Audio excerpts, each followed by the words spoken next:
Today, Mary Carter and Stephen Ross are joined by Trina Swenson, an operational excellence and continuous improvement coach at Trane Technologies. Whether you're running a dealership, leading a team, or just tired of fixing the same problems over and over, this conversation will help you work smarter and build better habits that stick. Let's get started. Welcome back to another episode of HVAC Full Blast. We are so excited that you've joined us yet again. My name is Mary Carter. I'm Stephen Ross. And you sound like a sales guy. And if you're hearing another laugh in the background there, we have another fabulous guest joining us today. Thank you, Trina, for joining us. Hey, thanks for having me. Absolutely. So, Trina Swenson, you're from the Trane Technologies organization, and your official title is an operations excellence coach. I think I kind of stumbled over that, but operations excellence coach, kind of a tongue twister there. But, what does that mean to you? How do you categorize that in the corporate world that we live in?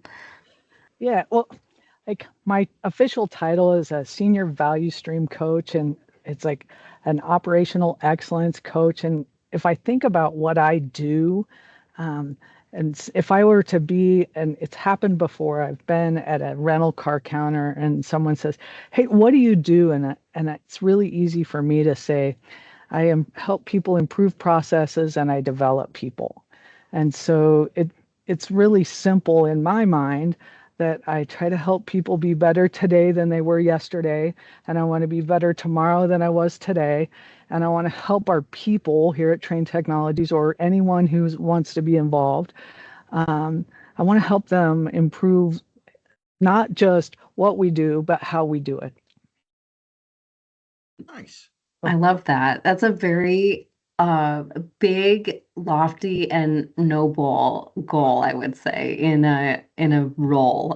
So I'm excited that you're here because I think we're going to learn a lot. Well, thanks.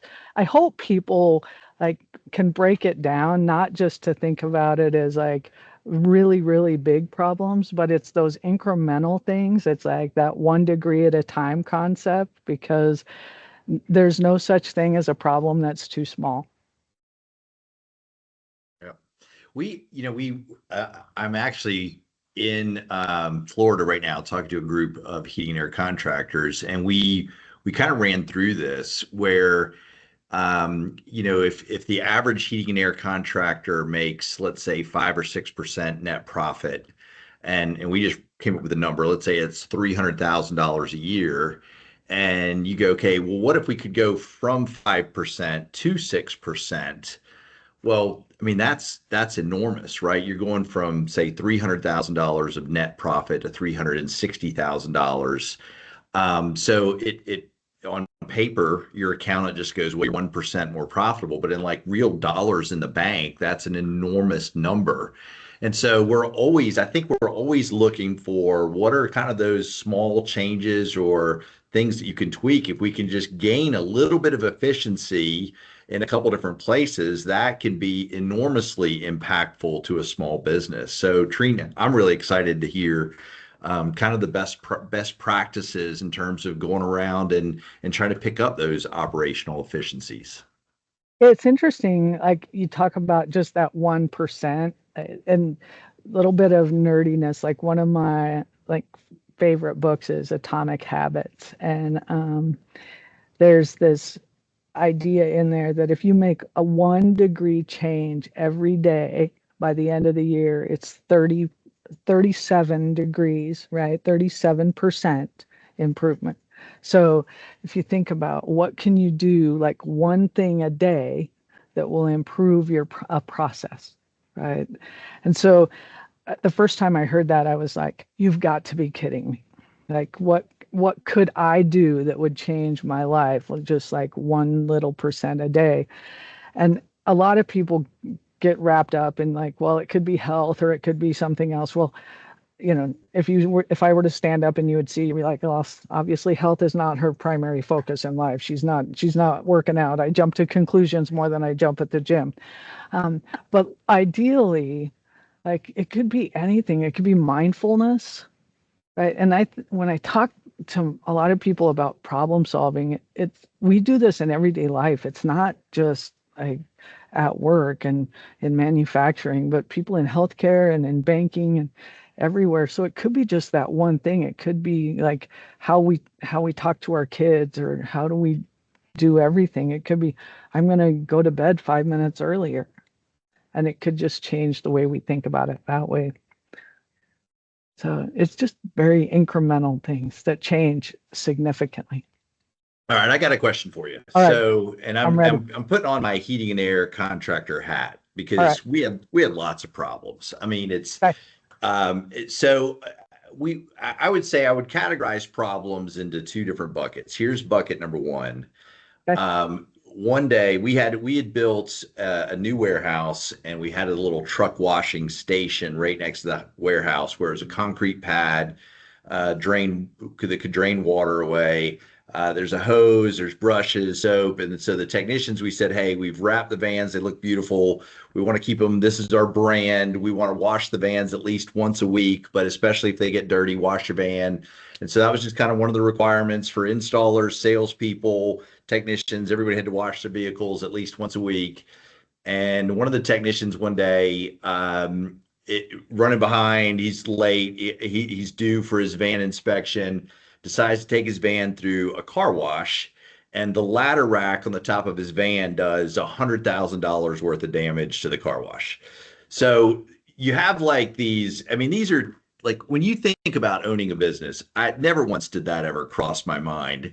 So you've got like these one-off problems, and they could be big or they could be small, but they're almost random, and to the point where you would never think that we need to have a training class about not driving your ladder rack vehicle through a car wash.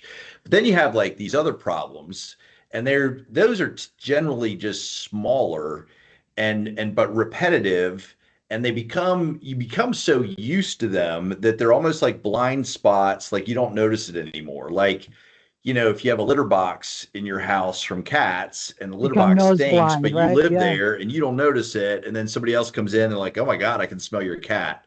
So how do you, if you're helping me troubleshoot my heating and air company, you've got these one-off problems that are kind of like lightning struck or something went really bad, but then you've got like these blind spot problems that are just recurring, but they eat away your margin and your revenue. So I don't know which set of problems you want to talk about first, Trina, but like, Yeah. what's the process for tackling this?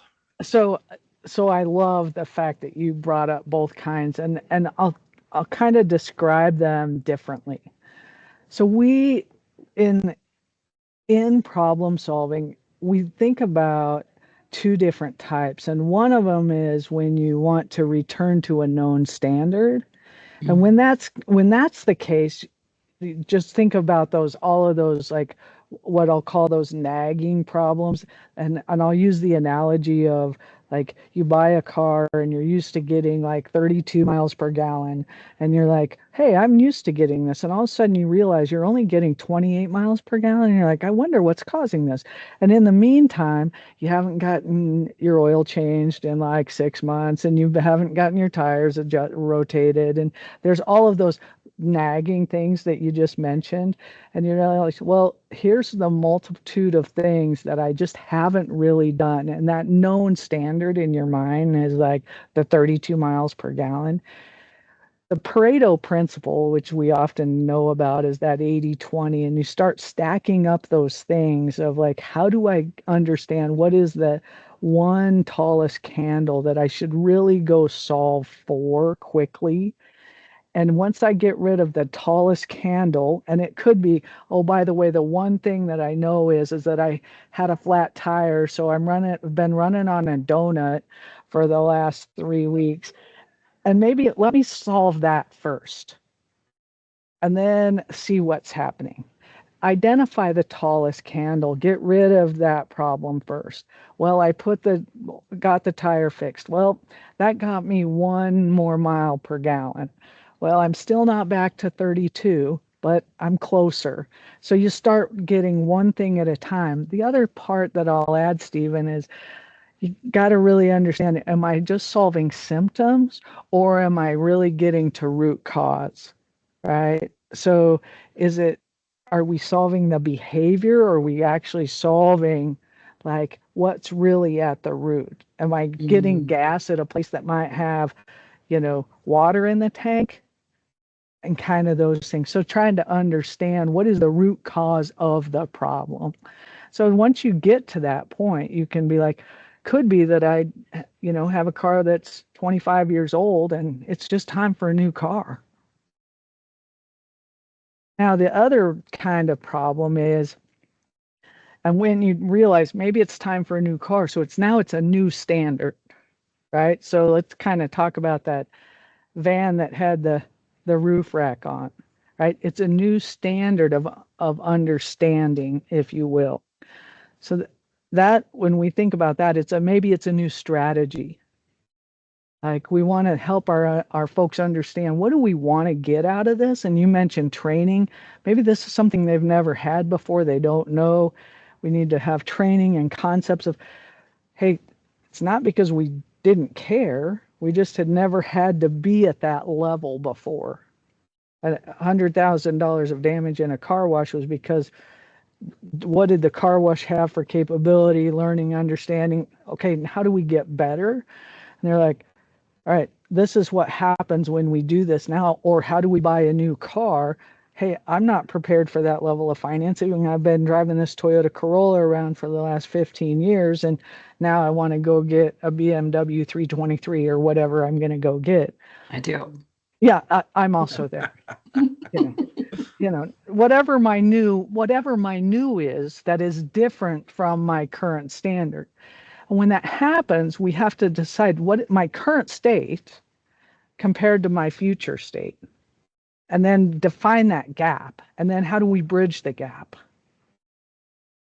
I love this idea of standards driving the strategy rather than outcomes driving strategy. And I think sometimes, even when we do some goal setting exercises, right, or when we're in classroom environments and we're talking about setting goals, like we're so end state in mind that we sometimes don't outlay, what's possible or where we are today. And then that can create kind of like that lofty goal where now all of a sudden it doesn't feel attainable, it's out of reach, and then it kind of snowballs, right? But if you're looking at your standards and then adjusting that and choosing strategy based on, what's true today, I think that could almost drive, just a better success, right? Because you're able to really take in what you have working with you for you in the moment.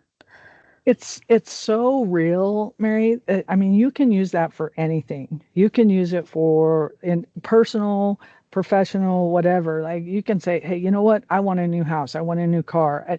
I want to figure out how to get a fleet of from one truck to 5 trucks. I want to go from HVAC to include now, plumbing, or we now have plumbing. Let's add electrical. I want to, what? Let's add a building. Let's add a warehouse. What, if you know where you are today, what do you want it to be in the future? And all it is understanding how to get from point A to point B. And then identifying the gaps of that. Now, as humans, we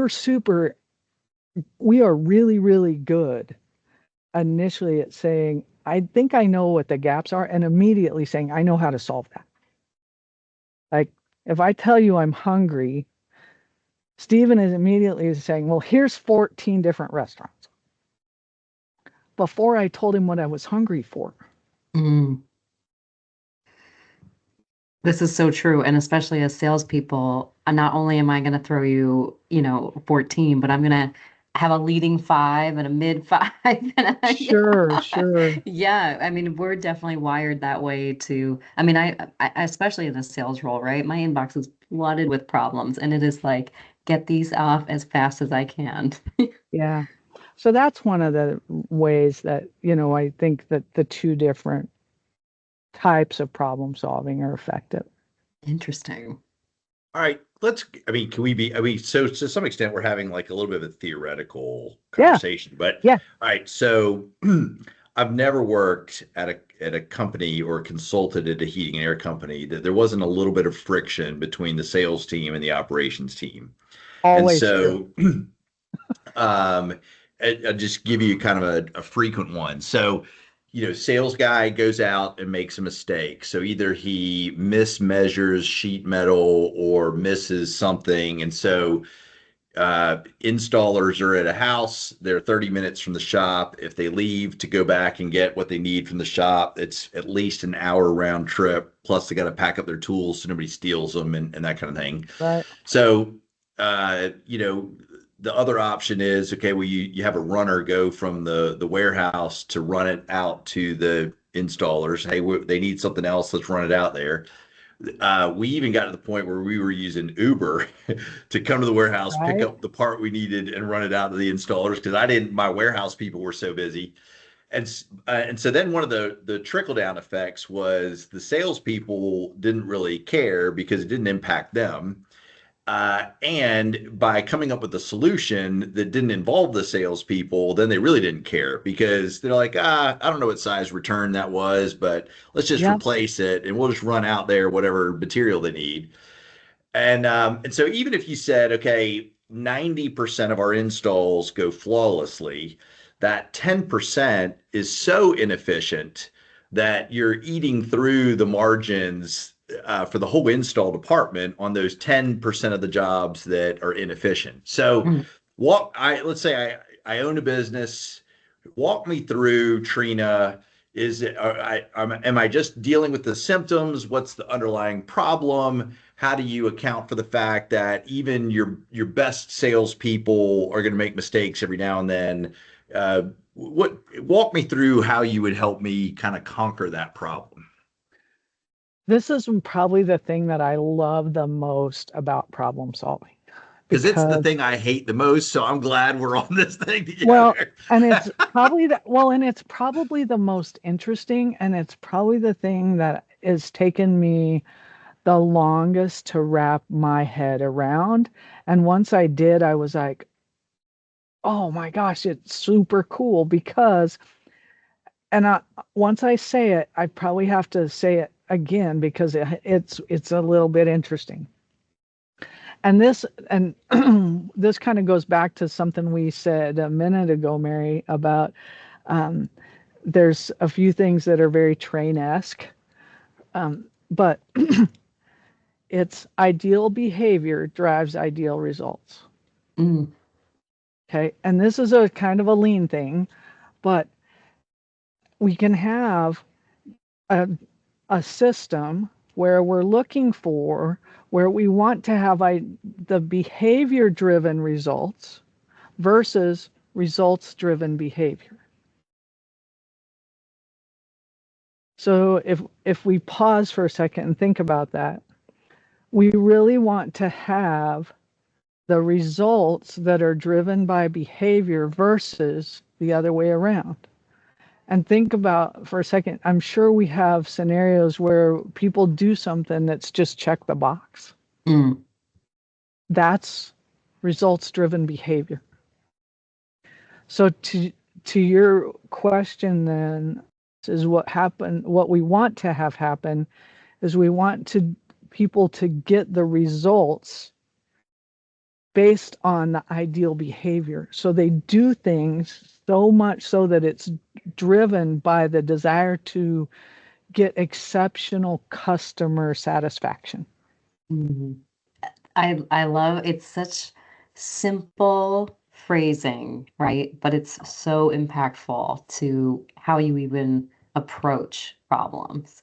And I think check the box activities. I mean, I can just speak from the team that I work on. We cringe when we have to do or we see something where the directive is coming from that kind of attitude because we innately the team we don't like that. We don't want that. That's not who we are. That's hard for me to deliver. Like it's not a good feeling when we just are going through the motions for the sake of an activity to say that we did the activity. Like that's a really gritty place to live in.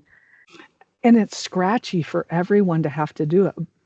And so if I go back to what you asked, that's when we start to peel it back and you start looking for the symptom versus like the real root cause, and you go, okay, what was the behavior that drove the thing? And so it can be what was the behavior that caused the incident or caused the activity, and then it can be also turned the other way. How do we turn it so it becomes a positive outcome? How do we make sure that every behavior drives a positive outcome for our customer, which in turn drives a positive customer experience, which drives a positive revenue generation for every single one of our dealers and our customers? So I think maybe in your example with your sales team and, they're kind of going back and forth with the warehouse, right? I mean, you said it, that it didn't really impact them and they didn't really feel the ownership of the problem that was being created. And so I'm curious if your solution had anything to do with, bringing ownership back to the sales team so that they understood what the implication of, being careless with measurements or quotes had. Yeah. I don't think we didn't come up with some amazing way to solve this problem. I think we, as a business owner, are very reactionary. I do what a lot of business owners do.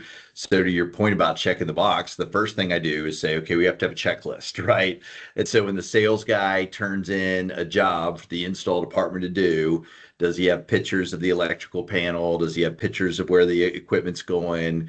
Did we measure either the crawl space door or the attic access to make sure that the equipment's actually going to fit up there or fit under the house? And so, but then to some extent, the salespeople just, yeah, I did it. But then the installers get out there and they go, no, we still have the problem. So then what we do is we start penalizing the sales guys. So now we're docking their commissions or charging them back or something like that. So then it's a very kind of punitive system. It becomes punitive. Yeah. So Trina, help me out. I mean, unfortunately we call it, the terminology is irrelevant, but where we hope people see like that the root cause, right?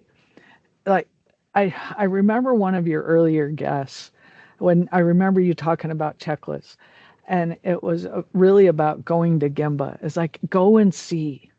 And unfortunately, like your salespeople are already on another sales call and they're generating revenue and they're making sales, they're making money, right? And what's got to be so important is making it safe for the next guy, right? Yeah. Like these guys got to make it right for the next guy. And so when they go and see, it's like, how do we make it so that, I say make it OpEx proof, make it Trina proof, so that there's no chance that Trina can screw it up, right? And in a way that, like, your checklist, did you measure this? Did you measure that? Is there pictures? Like, how do you perfect it in such a way that when the installer gets there, they have no option but to delight the customer. And that opportunity to go and see as effectively and efficiently as possible. Now, the idea of problem in a perfect world, what we in my lean profession is like the idea is to remove waste. But unfortunately, it's not always perfect. And the sales guy's like, I'm doing the best I can. Man, I can't do everything. I'm not going to climb up in the attic because I got another sales call right after this, and I don't want to be covered in all the spiders and the creepy crawlies and whatever else is up in there. But being able to go and see and be like, hey, I set this guy up for success so that he can deliver success to the customer. That idea to go and see and be like, what is the next best way to be able to set the installer up for success as many times as possible and reduce the number of failure possibilities. It may not be 100% of the time, but if it's one less than it was last month, then you've won. That makes a lot of sense. And I love the idea of leaving the opportunity ready for the next person so that all they can do is satisfy the customer. I think that is so eloquently stated. Um, I want to kind of go back to the term root cause, because certainly in a business environment, I think we hear that often. And maybe we can boil root cause down into what it is instead of just, plainly speaking, root cause is what?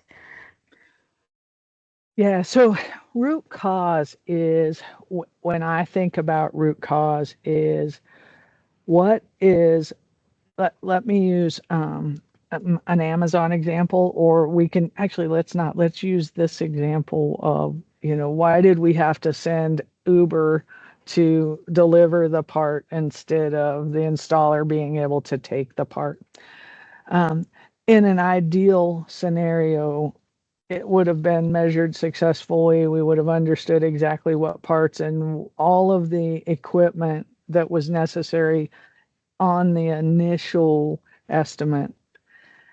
If everything would have gone perfectly on the pictures and the identification of that initial estimate, there would have been no need to go back to the warehouse so to get anything else. It would have been the first time shot.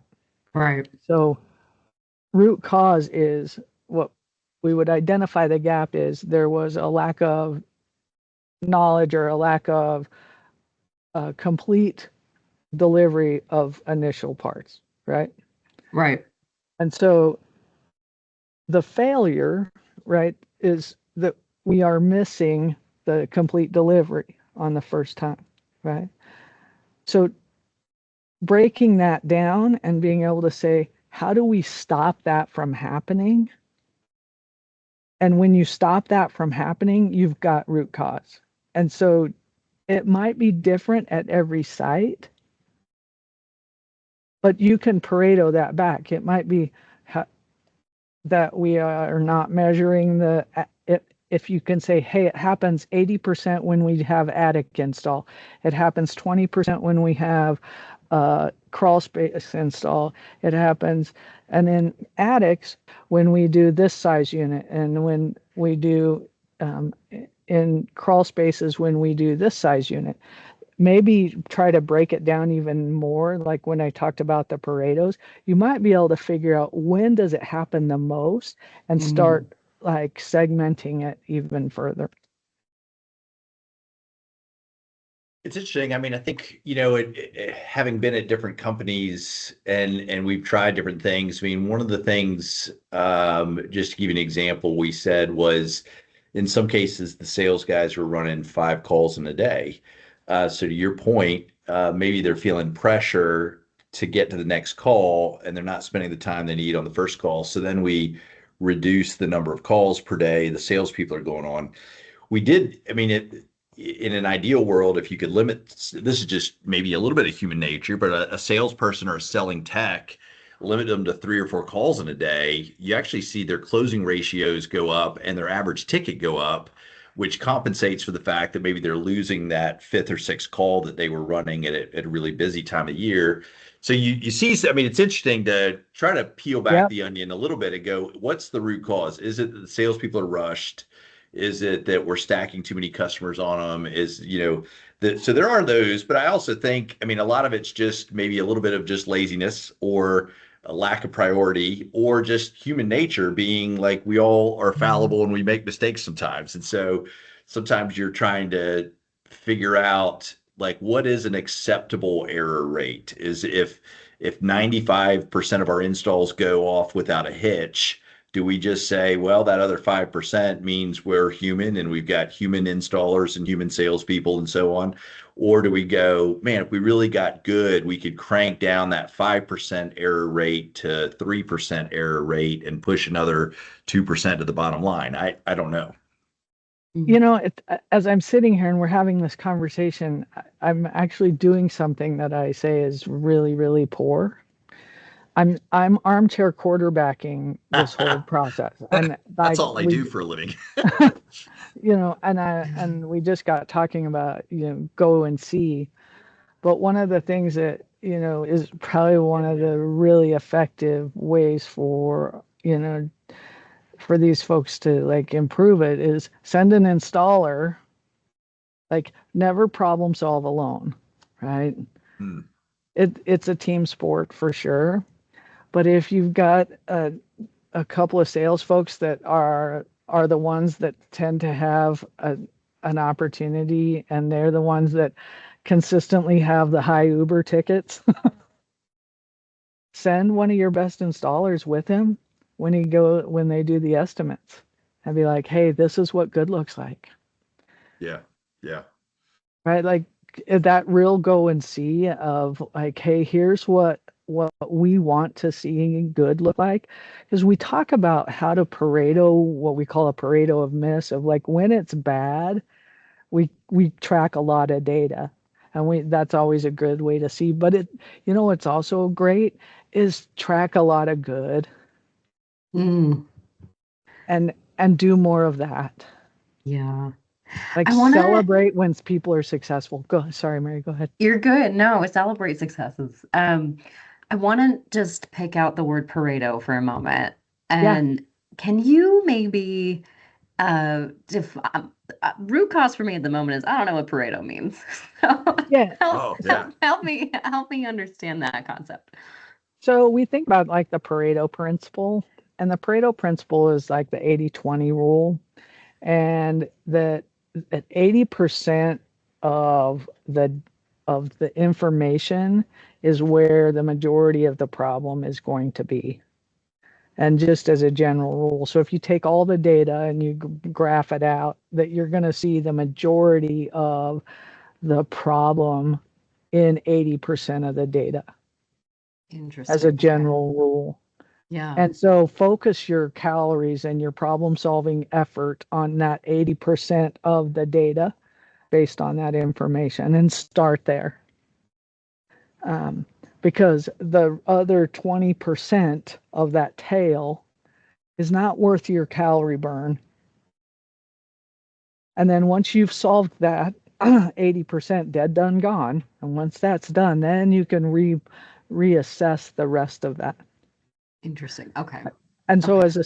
as sales folks, think about the same thing of how you look at your customers. You've got that small tail of like folks that you're getting some revenue out of them.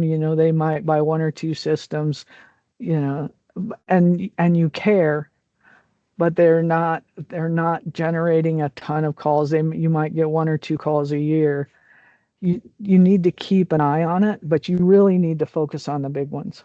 Yeah. Okay. And then as you're saying Pareto, maybe like in the verb tense, right? That's as you're looking at each different problem, applying that 80/20. Yeah, that's the act of stacking up the reasons so that you can build Okay. it out. So for example, we talked about, you know, understanding where it came from. So if you have 15 calls that all had to have an Uber ticket, for lack of a better word, you might understand, did 10 of them, come from an attic install and 5 of them come from a crawl space install. I hope I'm not embarrassing myself from the reasons, but No, no, yeah. We did this exercise. My business partner Tim, he's an engineer. He's got an MBA, so he's very methodical in his thinking. And so, on an annual basis, we would kind of have our management meetings. We'd pull everybody out and go to a hotel conference room and yeah, dry erase board and write it all out. And you're speaking my big language. big rocks, little rocks, and I'm a sales guy, so I'm bored out of my mind. So, but anyway, so I'm sitting in this meeting, and we list all of these problems. There are probably 50, 60 problems on the board, and some of the problems were, sales doesn't get the information to the install team in a timely fashion, and sometimes the problem was.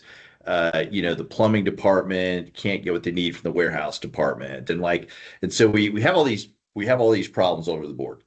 And for probably half the time that I owned this heating and air company, it was really kind of a part-time owner. Tim was there running it full time. I'm just coming in, a day or two a week. And so I'm sitting there kind of scratching my head at all these problems. I'm like, what's going on? So here's what we did is I just said, I would like to put names with the problem. So instead of the plumbing department has a problem with the warehouse, I want to know that Joe has a problem with Tim, right? Or whatever it is. And with all of the problems on the board, this is the Pareto principle, the vast majority of them came from 5 people out of 50 in our company. Yep. And this was on a Wednesday. And so I just said, hey, on Friday, we're going to fire them all. And we did. And so I don't know that that's a genius management decision. I probably could have done a lot of things better, maybe could have handled that better. But we had a meeting the following Monday, and we just said, hey, if you're going to be a jerk, you're not going to work here, because being a jerk impacts all of your other coworkers. And just that one thing alone actually probably pushed 2% to the bottom line. But it's interesting because, like, I'll give you an example. One of the guys that we let go was a plumber that was bringing in about $20,000 a week or $80,000 a month, $1 million a year plumbing. Well, that's a heck of a plumber. I mean, that's a tremendous amount of revenue. And so, we had to have a little, are we actually going to let that guy go? But from a culture standpoint and everything else, we're like, absolutely got to. So it did let everybody know, as owners, we're not going to prioritize revenue over being a jerk. If you're a jerk, you're not going to work here. And it was interesting to see that ripple effect. I mean, on Monday, people were like, am I getting fired too? And I was like, hey, I mean, if I was going to fire you, I'd have done it Friday. So good news, it's Monday, right? Shut up and get to work. No, I didn't say that, Mary.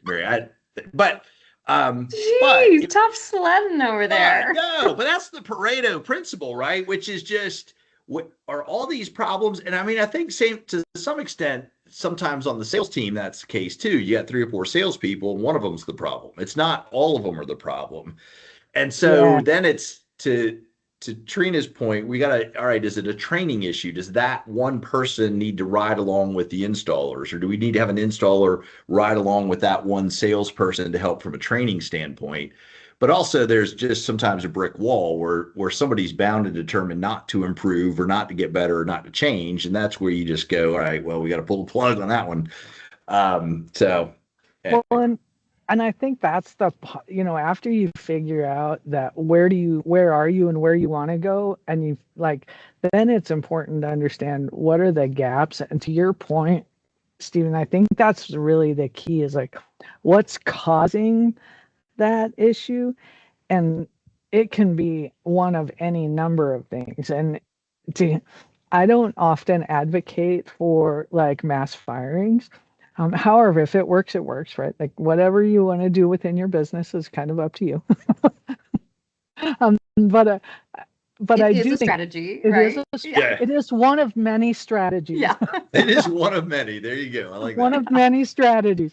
And just like I say, hope is a strategy. It is not one that I rely on first, but I do think it is one of many.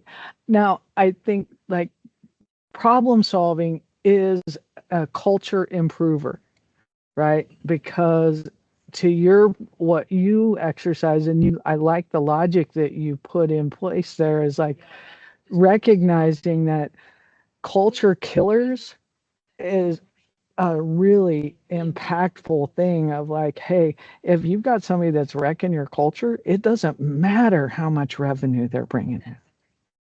Yeah. So, but you can improve a culture by problem solving very quickly. That's really because true. It's how people see that you are listening and that you care, and they recognize that you want them to be part of the solution. Right. Because anything that is a problem and most of the time, if we're not solving to root cause, we're just putting band-aids on symptoms. And if we just solve from our desk and don't go to where the problem is, and if we're not solving problems at the lowest level, at where our installers are doing the work, and where our estimators are seeing it happening, and where our sales folks are out in the field and doing the work, we're just solving at our desks, then they don't feel heard. No. And so they've got to be part of that problem solving activity. Yeah. I think that's really true. And I think we've said it a couple times, but that go and see moment can be such an eye-opening activity for everyone involved to really actually problem solve even faster. Like stop the pushing around. 1,000%.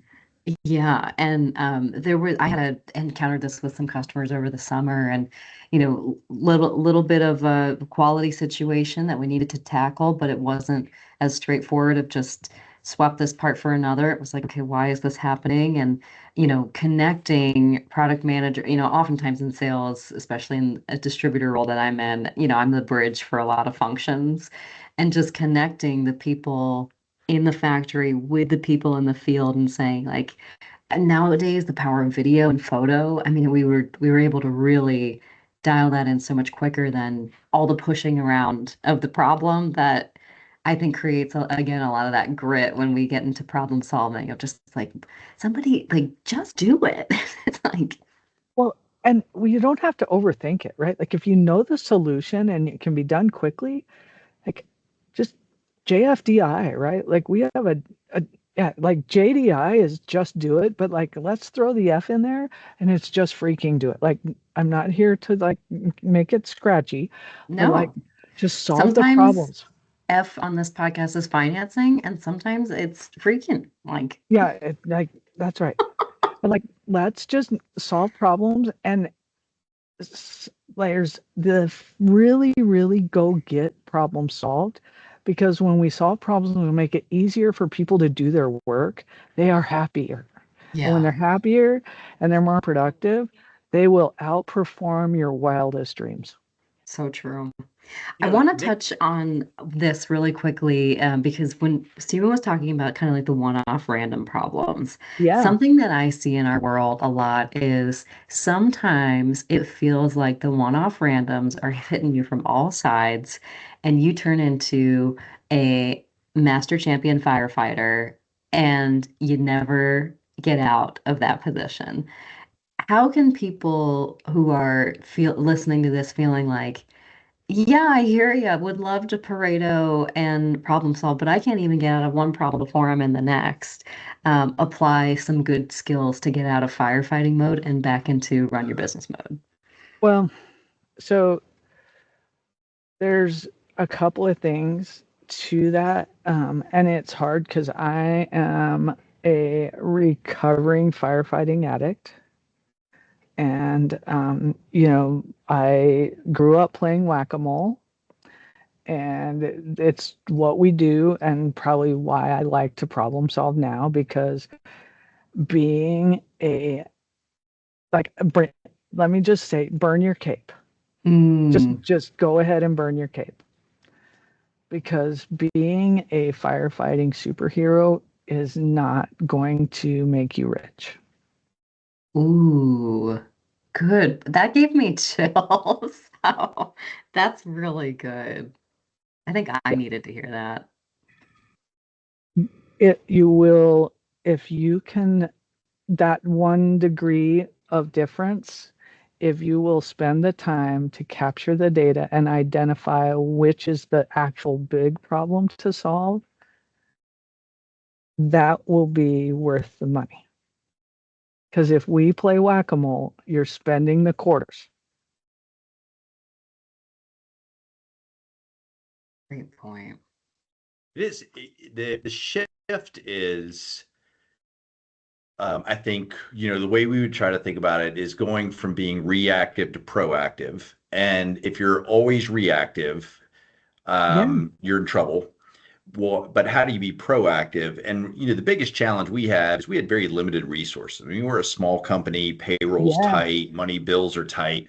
And so to say, hey, we're going to block out one day of a week once a quarter and pull our whole management team out of the company. It's like, well, how's the company going to run if all the managers gone? I mean, so you've got those kinds of issues, but it took a very concerted effort to say, if we don't do that, we're 100% just reactive. And so, in order to be proactive, you have to create the time to be proactive. That was kind of our initial, and that's a commitment of payroll and time and money and whatnot, and say, okay, we're going to spend the money to be proactive, and we need to see the ROI on the other side. You're exactly right, Stephen. It's a pay me now or pay me later, right? You can, and I would love for everyone who listens to this podcast to think about how you can pay yourself to build your problem solving muscle enough, both personally and professionally, such that you can become proactive, and then you can have the liberty and the freedom to feel safe in your problem solving skills. It's almost like working out, where you build that conditioning and the muscle memory enough to be like, I'm okay with the decisions I've just made, to know that it'll be okay. And just like you said, yep, I'm going to be proactive in this, and I'll set aside that 30 minutes a day so that I can problem solve this, and it will pay for itself. Yeah. And then being consistent, right, with that, and It's the keeping that up. consistency. And Yeah. it requires, like, we as a people, we are risk averse, and it's scary, but it's real. Yeah. I have a coach that I work with sometimes, and she calls it my toddler mindset. My toddler mindset just wants to have my routine and doesn't want, curveballs, and just to follow that routine and that instinct and like keep that going. And anytime life makes, ways for me to have tantrums, boy, my toddler self takes that opportunity. So I'm working on that. Take your Snuggie with you, and you'll be okay. Yeah. Oh, wow. Really interesting. Is there anything that maybe, Trina, we haven't mentioned that you are kind of thinking on that you would have wanted to talk about? I think there's a cycle, right? Like, when you do problem solving, you go through this exercise and you identify the gaps. There's a cycle of problem solving that's really important. And you have to, after you've identified these gaps, you come up with these solutions, because we're really good at it. It's really about the follow through, and not everything works as planned. So you have to go through this, like, it's a rinse and repeat, and like continue to iterate. So I just want to make sure people understand that it's not going to be perfect every time, right? So continue to iterate. And think about engineers, right? There's Rev A, there's Rev B, there's Rev C. Continue to iterate until you get it, and keep going and keep going and keep going, right? In this cycle, we call it the plan, do, check, adjust, and it takes time, right? We talked about that in a marketing episode as well, where, you might plan, do, check, adjust. Is that what you said? It's plan, do, check, act, or plan, do, check, adjust. Yeah. Right? It's the PDCA cycle. Yeah. PDCA. And so you check, but then you adjust, and then maybe you do again. And then, Yes, absolutely. Yeah. And especially from the marketing angle of the goal, getting frequency and reach, and how do you marry those two principles? But you do that by continually iterating your strategy and how you're doing that. So lots of interesting crossovers that flexing this muscle can really strengthen lots of different areas of your business, which is intriguing. Yeah. Excellent. All right. So my takeaways, we'll go with plan, do, check, adjust. That's one. JFDI, that's a takeaway for me. And then, like, right at the beginning, Trina, you said, I think it was ideal behaviors give ideal results. Did I? Drive ideal results, but I think you're close enough. I'd use either Ideal one behaviors of them. drive ideal. I'm going to keep that one. That I might get a tattoo that says that. That's very impactful for me. So I got. I think I know right where you should get it too. Like billboard. Let's go. Yeah. That's awesome. No, I totally agree. And I loved our discussion around standards and strategy, and go and see, go do the, you had said another word that might not be as familiar to our listeners, but the Gemba walk, right? Go and see.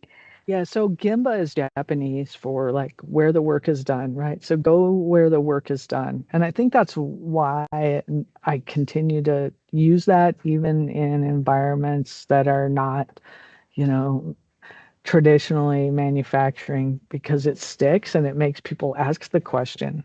But it's like, go where the work is done. Mm. Right. So if that means that you have to get a little dirty when you go in the crawl space or up in the attic, go where the work is done, because that's where it matters. Oh, yeah. So true. Well said. Well, I really appreciate your time, Trina. This has been incredibly insightful and lots of takeaways that I'm sure Stephen, our listeners, myself will all, eagerly apply. I really appreciate, and I'm honored to have joined. I will continue to listen. I always learn something from all of your podcasts. So thank you so much.